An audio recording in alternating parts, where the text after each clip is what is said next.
Hello everyone, I'm here relaxing. It's good to have a nice, quiet, peaceful life sometimes. Well, I wanted to talk about how there's going to be some things that I'll dread going back to the US. And I guess I'll just kind of go over some of them.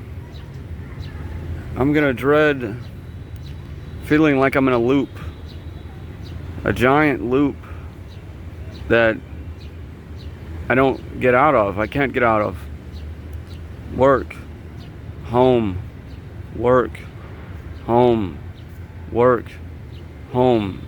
It's a giant loop, and there's no side quests. There's no spontaneity or adventure. I'm probably going to dread feeling like I'm just another average white guy. Out here, people look at me a little bit differently. The women look at me differently. I may not be the best looking, but at least I'm not a clone or a copy of a copy of a copy of someone else. And plus, in America, people have a preconceived notion of who I am. Here, people don't have a preconceived notion. I can redefine who I am, or I think I'm gonna dread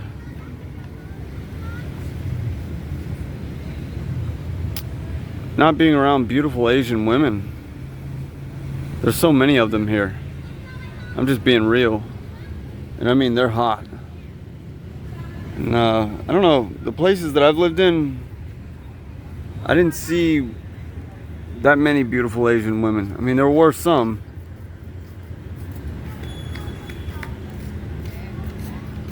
There's some other things I'm gonna dread. I'm gonna dread feeling like I'm in a system that I can't get out of. I'm gonna dread feeling like I'm being influenced by some external control system. I feel like every culture has some way of influencing your actions and your behavior and your feelings and your well-being, either in a good way or a bad way. So I don't think America influences you in the best way. I think America wants you to always work. That's what I think the influence is. They just want you to always work. We're not machines. We're people with feelings and desires, and we want to be free. We don't want to always work.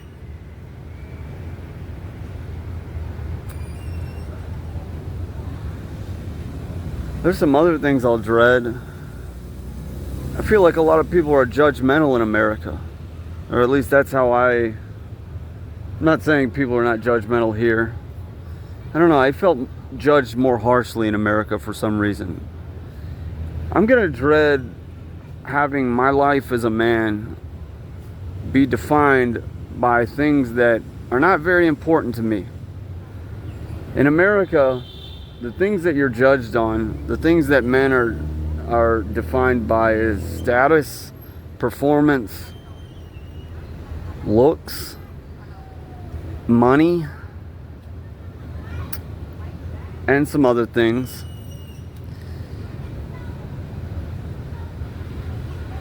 IQ. Well, I just threw that one in there. But you know what's really important to me? Those things aren't important to me. What's important to me is being able to meet some cool people, interesting people, and say hi. It's just like Andy Lee Graham said, if you're in a culture where you say hi to someone and they don't say anything back to you, that's a bad place. But if you're in a culture where people say hi and you say hi back, that's a good place. You know, I'm amazed that I don't even speak their language here and people say hi to me. All right, so, and another thing that's more important to me is, obviously women. I'm a man. And I love beautiful women. And there's so many of them here. I'm going to dread living in a culture where if you are average income, you basically don't have a lot of freedom to do things. Because if you don't have, a lot of financial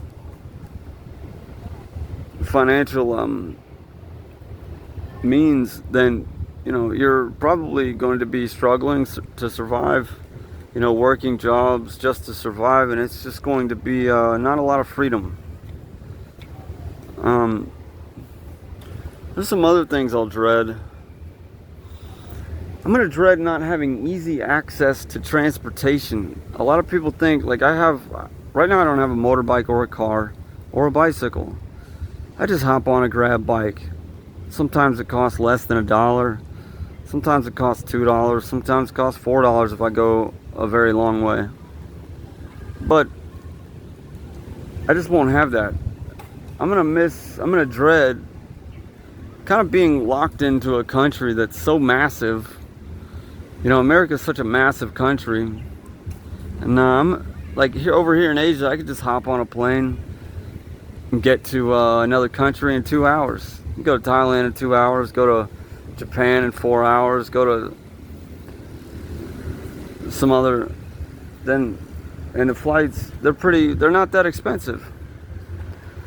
Let's say some other things that I'll dread. I guess I'm going to dread the fact that when I have to go back to the US that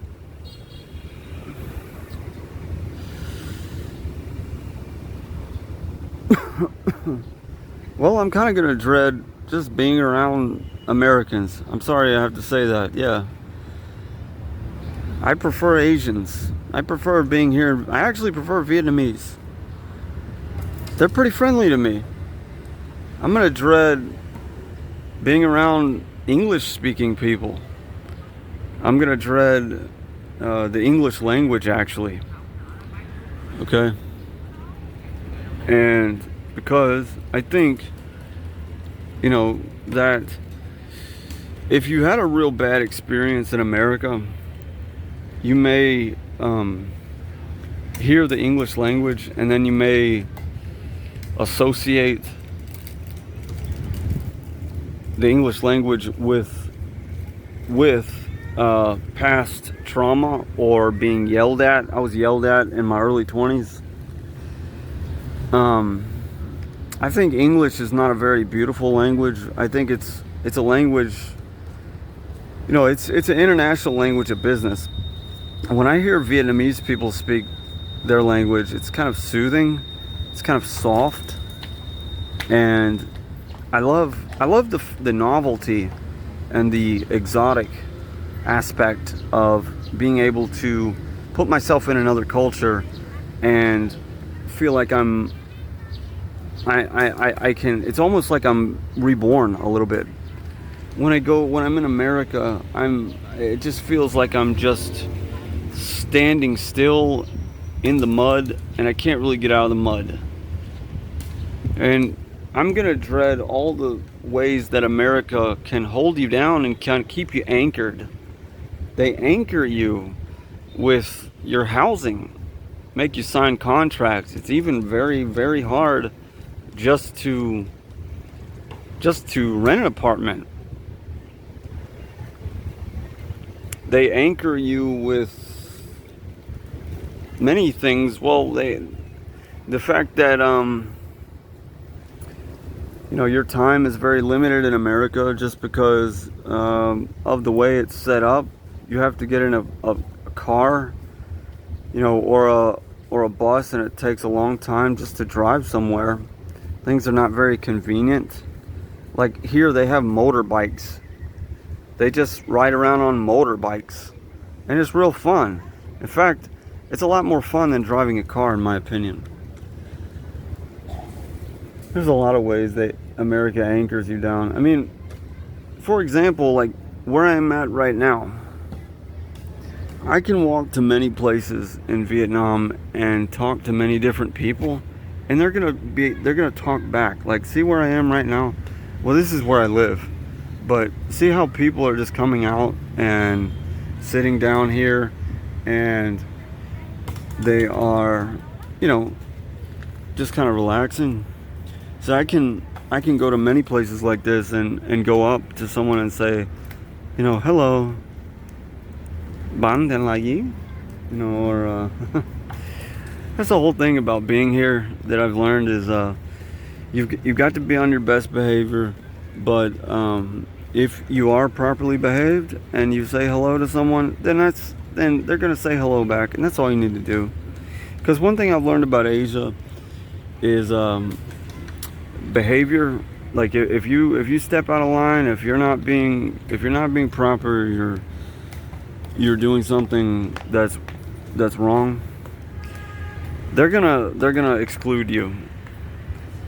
They will let you know that you're excluded, and they won't talk to you anymore. What are some other things that I would dread?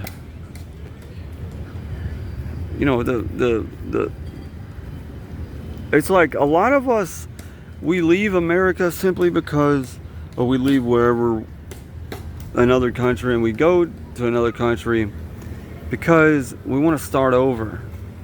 We just kind of want we just want to start over completely differently.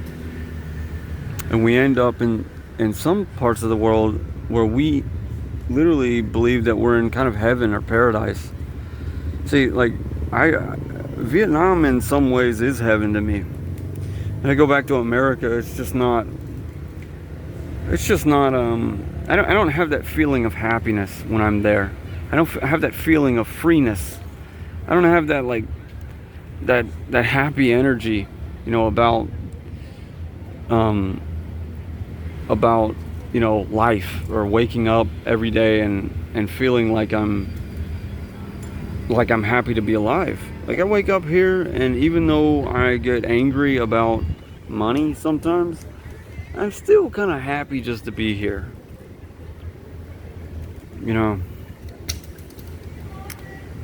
I mean, you've got to give it to Asian people, though. Asian people, they work hard. It's like the one guy said, they don't put up with BS. They don't put up with retarded. They don't put up with retards here, or retarded behavior.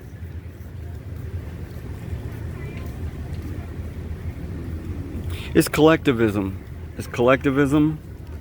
And in collectivism, there's something called social harmony. And in America, you don't have collectivism. You have individualism. And there are some downsides to individualism. So, I mean, the thing about America is, it's starting to rain.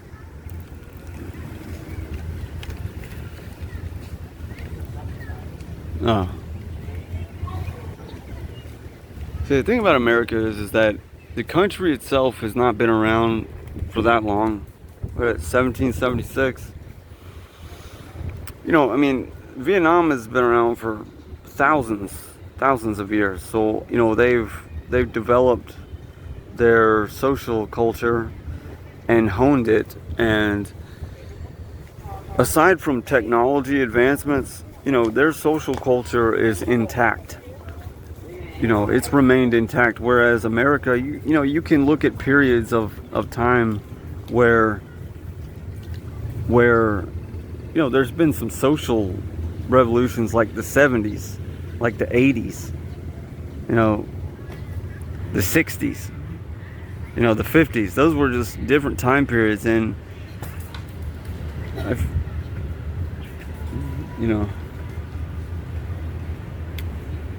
I think they prioritize their family members a lot more here than in America, because here they older parents, they're taken care of by their children. Their children, they take care of their parents like well into old age. Like, okay, and they prioritize their family life. Like, I've met women grown women in their 30s that live with their family. It's normal to do that here.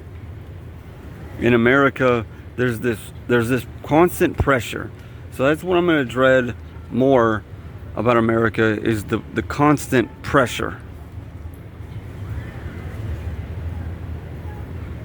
The pressure to perform, the pressure from society to live according to America's way of life. You know, you're not good enough. You have to be better. Of course I'm good enough. Everyone is good enough as long as you're showing up. But Asia has shown me a lot of love. See, this is the country where I've been shown a lot of love from women. I've been shown a lot of love from women here. And it warms your heart. And when I go back to America, I do not feel that same love, except from my family members. You just don't feel that it's like Winston says, in the Philippines there's a soothing energy. This is why I'm literally more healthy here. You know, when men go to Asia, they feel their mental health gets better, their physical health gets better, and you know, you always feel tense. You feel this tension. You can feel a social tension also, but you never really feel like you're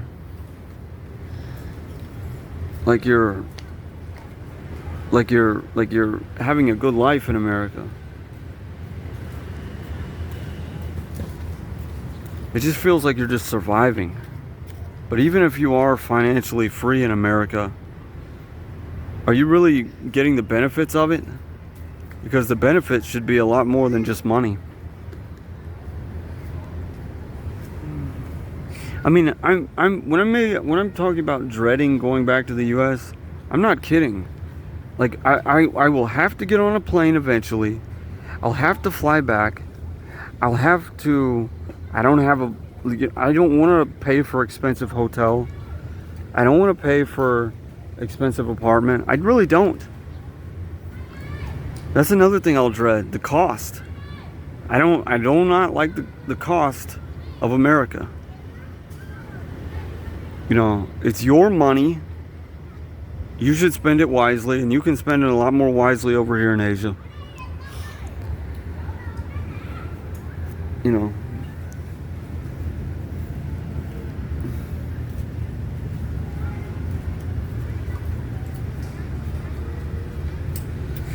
I remember getting off that plane and stepping off and the plane was landing, and I looked out the window and it was just brown.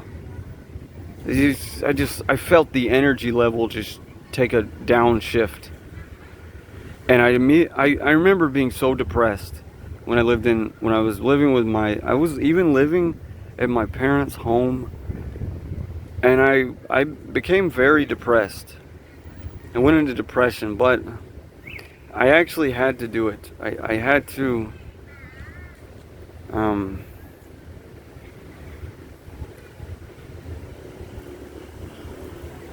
I mean, I turn on the news in America, and I know it's the sensational stuff, but a lot of it is true. You know, a lot of the news stories are true. And but I guess the main thing that I'll dread being in America is being around those women that just don't have any respect for men, that don't have they have an unfavorable opinion of men. They just don't think men are any good at all. And I'm not trying to be mean or anything, but the women here in this country are much, much better looking. A lot better looking. And I can't really say that about America. I mean, and men and all the laws, the BS laws, There's just, so if you guys don't believe me, or if anyone doesn't believe me, then let me ask you this. Why is it that I've never met a single expat that has ever wanted to go back home? I've never met one that said they wanted to go back home. My girlfriend, she just told me that she found out, I don't know how she found out, but there's some British family, they sold everything in the UK, and now they live in Vietnam, and they said they're never going back to the UK ever again. They're gonna retire here. And so why is it that all of us men that go abroad to Asia, why is that we feel so much better about our lives? Here's another thing I'll dread. All this division in America, division, separation, and isolation. A lot of men are isolated. That is no way to live life. Sitting in your apartment, playing video games, watching YouTube videos. That's no way to live life, man. I have to tell myself that, because I do that. You got to get out there and make connections with people. I'm gonna dread all the Republican versus Democrat, the conservative versus liberal, you know, the DEI, all this stuff. I'm gonna dread the fact that I am no longer in a part of the world where I can wake up every day and feel happy, because I never feel happy in America. Anyway, I'm going way too long here. My best advice that I can give you, if you want to really have a great life, never fall into any kind of trap. Don't come out here and be wild. Wild won't get you very far. Being steady, being consistent, having some, being properly behaved, that'll get you very far. And it will get you very far with women also. Anyway, that was a lot of... Alright, well, have a good day wherever you are. Remember that... Oh, she's a hottie right there. Remember that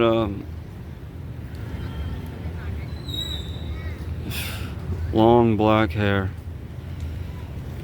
Wouldn't life be terrible if we didn't have beautiful women around us? If it was just a bunch of men? Women, having access to quality, beautiful women, that's what really makes life worthwhile. There's some mosquitoes biting me right now. You'd think there'd be a lot of mosquitoes in Vietnam. There are, but I don't know, some places they're not. I am going to go now. Have a good day. Bye.